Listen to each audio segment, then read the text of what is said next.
Parfait. Donc, merci d'abord pour cette opportunité. Comme Kevin vient de le dire, je me nomme Naoumja Ladri. Je suis candidate au doctorat en sciences humaines appliquées à l'Université de Montréal. OK. Donc, l'aperçu un peu de ma présentation. Donc, d'abord, je vais faire un peu une mise en contexte et également nommer mes objectifs de recherche. Je vais passer aussi la méthodologie, les données démographiques, les résultats des différentes formes d'abus et de violence et ensuite la discussion ainsi que la conclusion. Tout d'abord, avant de débuter, nous désirons vous aviser que nous présentons des données sur la violence et sur l'abus. Donc, ainsi, nous prions de prendre les mesures nécessaires pour vous assurer de votre bien-être. Donc, pour ce qui est de la mise en contexte, de plus en plus de personnes s'identifient comme étant des personnes trans ou non-binaires. En effet, une revue systématique récente estime que les jeunes personnes trans représentent entre 1,2 et 2,7 D'ailleurs, il n'est pas invraisemblable que les expériences de violence et d'abus soient souvent sous-tendues par des préjugés et des perspectives discriminatoires. Pardon. Ces formes de violence se produisent à la fois dans le privé et le public. En effet, ces jeunes sont de plus en plus à risque de vivre différentes formes de rejet, d'abus, de violence de la part des membres de leur famille, de leur entourage ou dans le cyberespace que leur père cisgenre dû à une stigmatisation de leur identité de genre. Ces expériences sont d'ailleurs souvent amplifiées par l'intersection des identités sociales et oppressions, telles le genre, la classe sociale, l'âge, l'ethnicité. Par exemple, les recherches indiquent que si les jeunes TNB, donc trans et non-binaires, assignés filles à la naissance sont plus à risque de vivre des expériences de victimisation par les pères, les jeunes TNB assignés garçons sont pour leur part plus à risque de vivre de l'abus de leurs parents que les jeunes de la population en général. Bien que la révélation de soi peut entraîner un sentiment de soulagement, cela peut être un moment difficile et les expériences de violence sont fréquentes. Ainsi, les familles peuvent être solidaires, favoriser la résilience, mais peuvent également être source de difficultés. L'attitude négative des familles peut mener à diverses conséquences telles que le rejet, les violences ouvertes, des comportements hostiles, un sentiment d'être discrédité, le non-respect de l'identité en étant mégenré ou en utilisant le morinon, voire même des formes extrêmes telles que l'agression physique ou en ne donnant pas accès aux soins médicaux affirmant le genre.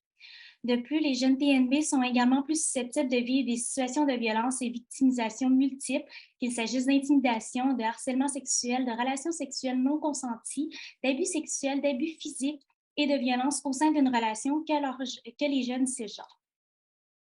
Ainsi, cette présentation vise à fournir un portrait des jeunes TNB ayant vécu un ou des types d'abus et cerner le contexte particulier de ces violences.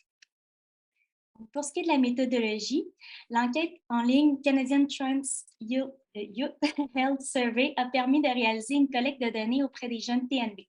En 2019, 1519 participantes résidant au Canada ont répondu au sondage qui a permis de recueillir différentes données telles que sociodémographiques, des données concernant l'identité et expérience de genre, leur santé générale et mentale, leur contexte social et linguistique, les formes d'abus et de violences vécues, etc. Le recrutement s'est fait avec l'aide de 6 réseaux de des personnes concernées et d'organismes partenaires établis au Canada. L'enquête en ligne a été diffusée à travers les réseaux sociaux tels que Facebook, Twitter et les réseaux de différents organismes pour les jeunes Two-Spirit LGBTQIA+, à travers le Canada. Elle a également été partagée par des professionnels de la santé qui travaillent avec ces communautés et qui ont partagé le lien de l'enquête aux personnes utilisantes leurs services. Les participantes étaient invités à remplir l'enquête soit en français ou en anglais de façon volontaire et anonyme. Pour le Québec, l'échantillon comprend un total de 220 jeunes TNB âgés de 14 à 25 ans. 2 versions de l'enquête ont été créées afin de proposer des questions pertinentes spécifiques selon le groupe d'âge, soit 14 à 18 ans et 19 à 25 ans. L'analyse du contenu a été effectuée par l'équipe de Saravik en utilisant le logiciel SPSS version 26. Les analyses ont été réalisées sur l'ensemble de l'échantillon ainsi que selon le groupe linguistique. Des tests ont été utilisés pour comparer les scores moyens pour les variables continues, tandis que des tests de Chicaré ont été utilisés pour les variables catégoricielles. Quant aux données démographiques, donc parmi les 220 participantes, 156 jeunes sont francophones et 64 jeunes sont anglophones. Quant à l'identité et l'expression de genre, 62 s'identifient comme personnes transbinaires, soit 48 trans garçons ou hommes et 14 trans filles et femmes, et que 38 comme personnes non binaires. D'ailleurs, chez les jeunes trans, on compte une proportion plus élevée de francophones que d'anglophones, alors que c'est l'inverse pour les jeunes non-binaires. Ici, le plus jeune groupe, soit âgé de 14 à 18 ans, comprend 69 participants et le groupe âgé de 19 à 25 ans comprend 151 participants et l'âge moyen était de 20 ans. Ici, on peut constater que notre échantillon de recherche est principalement blanc, donc c'était 88 de l'échantillon. Pour ce qui est des résultats, donc, la première question, c'était au cours des 12 derniers mois, avez-vous été blessé physiquement par un membre de votre famille? Les données québécoises de l'enquête nationale sur la santé des jeunes trans et non-binaires ont relevé que 19,3 des participantes avaient déclaré avoir été blessés par quelqu'un dans leur maison. Parmi ces personnes, environ 17 sont des jeunes trans et 22 des jeunes non-binaires. De plus, on compte une proportion plus élevée des jeunes âgés de 14 à 18 ans ayant été blessés que des jeunes âgés de 19 à 25 ans. Concernant la langue, la proportion est plus élevée chez les jeunes francophones que les jeunes anglophones.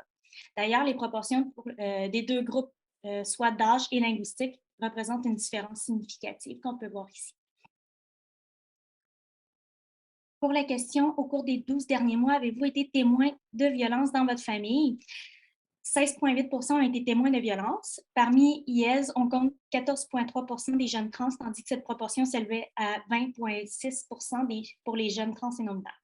Encore une fois, on compte une proportion plus élevée chez le plus jeune groupe que le plus âgé. Par ailleurs, les résultats sont similaires pour les jeunes francophones et les jeunes anglophones, donc 16 et 18 Quant à la question, avez-vous été abusé sexuellement? Près de la moitié des répondants et répondantes ont répondu qu'ils ont été abusés sexuellement par une membre de la famille ou une personne extérieure à celle-ci.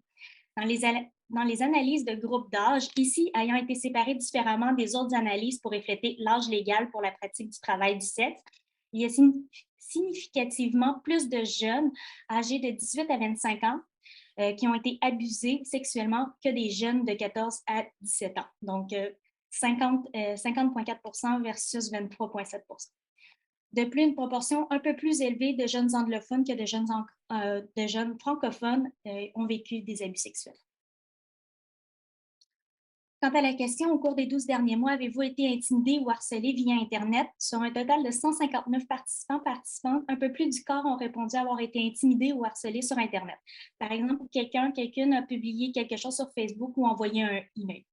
Les résultats étaient aussi similaires pour les jeunes trans et les jeunes non-binaires, 27 et 24 Parmi ces participantes, la proportion est plus élevée chez les groupes plus âgés, et également, parmi les personnes qui ont été cyber-intimidées, la proportion est plus élevée chez les francophones.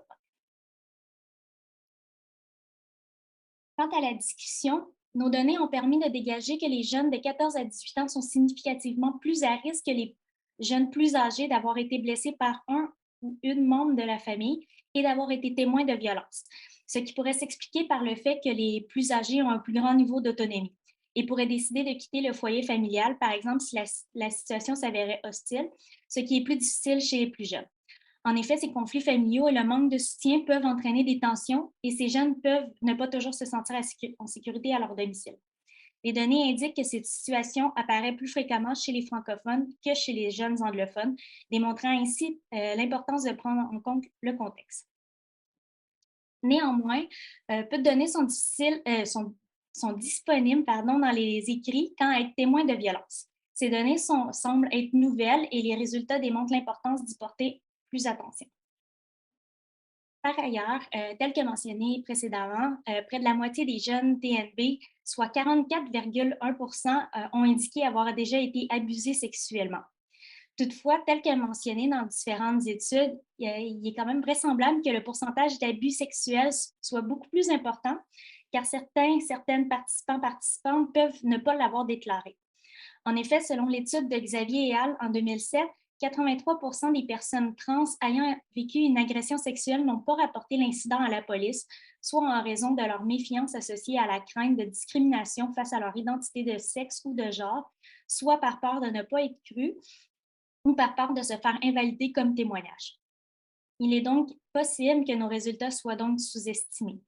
En outre, si nos données ne nous permettent pas de discerner le nombre d'abus sexuels perpétrés par la famille de ceux faits par des membres de l'entourage. Les recherches montrent que les auteurs, autrices d'agressions sexuelles sont souvent connus de la victime. Dans cette optique, la proximité fréquente entre l'agresseur et la victime, ainsi que le risque d'être confronté à diverses discriminations concernant leur identité de sexe ou de genre, peut influencer le rapport des agressions sexuelles. Les jeunes TNB sont plus fréquemment victimes de violences et de cyberintimidation que leurs pairs cisgenres.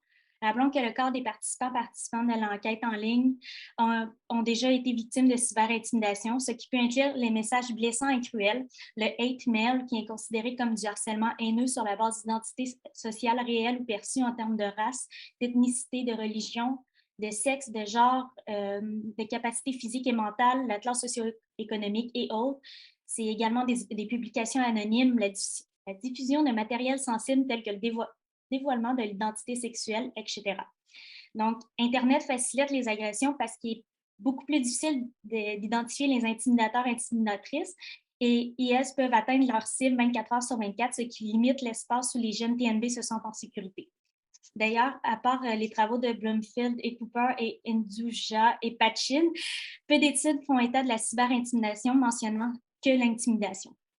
Ainsi, les recherches futures devraient mieux comprendre le processus des violences familiales auprès des jeunes TNB. Donc, en conclusion, les résultats semblent confirmer que, comme de précédentes études, que les jeunes TNB ont moins de chances de vivre des violences lorsqu'elles sont soutenues par les membres de leur famille ou par leur milieu scolaire. Nos résultats démontrent l'importance de mener des études pour les jeunes TNB ayant vécu de l'abus afin d'améliorer leur bien-être. Également, si vous voulez avoir plus d'informations, on a le site web juste ici. Et finalement, la recherche a été financée par l'Institut de recherche en santé du Canada. Merci beaucoup.